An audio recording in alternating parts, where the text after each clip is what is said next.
Bad Boys has a very cool story and an important message. The message is about praying to gods. It's also very funny movie too. The film is a lot of fun and has some fun humor with Mike and Marcus arguing with each other. Mike is still stuck in his old ways of doing things. Marcus is trying to find peace within himself.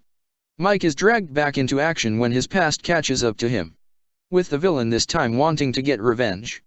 Mike and Marcus are teamed up with a new unit called Ammo, which they approach things using technology like drones, using non-lethal weapons, and strategizing. It was a fun team-up with old-school detectives being hands-on, shoot first and ask questions later, versus a team that tries to contain the damage then cause it.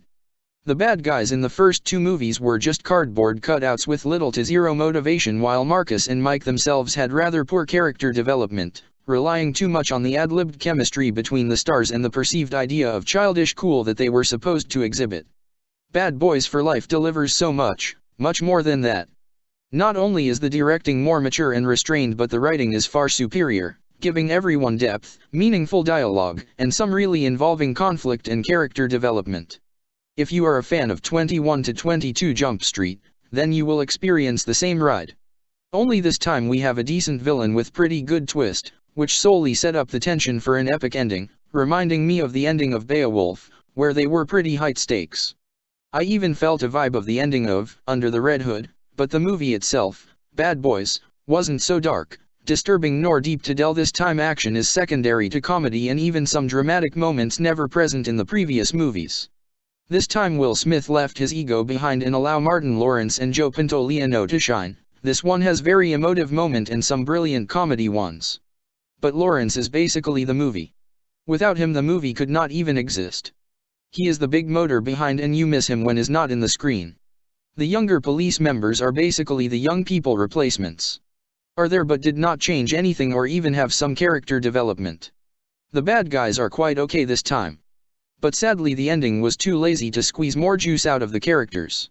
In brief, pure entertainment and laughs, nothing else, but sometimes more than enough. Such conclusion with the potential the villain had. Don't get me wrong, it didn't reach the same level of those movies I've mentioned, but it was only because of the comedy settled tone of the whole movie. I think this film would benefit if it wouldn't stay on the same jokes for too long. Nevertheless, it was great fun and I recommend it, especially if you are a fan of the franchise. Will Smith and Martin Lawrence work great together, and the remaining cast also does its job quite well.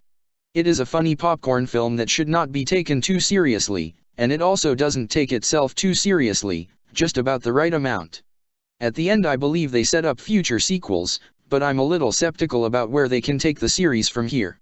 Fortunately, Michael Bay is the master of ridiculous action stuff. The man has been doing it for years. So why are there so many spots where the effects look worse than anything in Bad Boys 1? There were maybe 3 to 5 instances of just awful effects work in this, explosions and fire that look like somebody whipped it up 20 years ago. Bay. Come on. This is the one thing that you're supposed to be good at. What are you doing? That's not to mention the parts that look like old, bad 3D gimmicks, which is sad because I don't think there's a 3D version of this movie. This movie could have been a true disaster. Long gestating sequels are busts 9/10 times. There were several different writers and directors cycling in and out of this project, and neither Will or Martin are at the top of their games anymore. But if someone is looking for a blueprint or a reference guide on how to make a sequel years later to a popular project, this could be used. They call back to the previous movies when it's appropriate and it's never frustrating or lazy. On top of that, there's some exciting action. Will and Martin are right back in the swing of things and the script is pretty sharp for the genre. It could have been even better yet, but I went in with low expectations. The trailer was a mixed bag at best, and I walked out happy that I took the time to go to the theater to see this. Bad Boys 2 is one of my favorite guilty pleasure movies, so it's hard to top, but Bad Boys for Life is a fun trip back to that period in action movies, late 1990s early 2000s, and I thoroughly enjoyed myself. It would actually grade out between an 8 and a 9/10, but it's still not a fantastic movie, so I'll round down. If you're looking for something undemanding and still fun, or if you fondly remember the previous movies, this is worth checking out in the theater.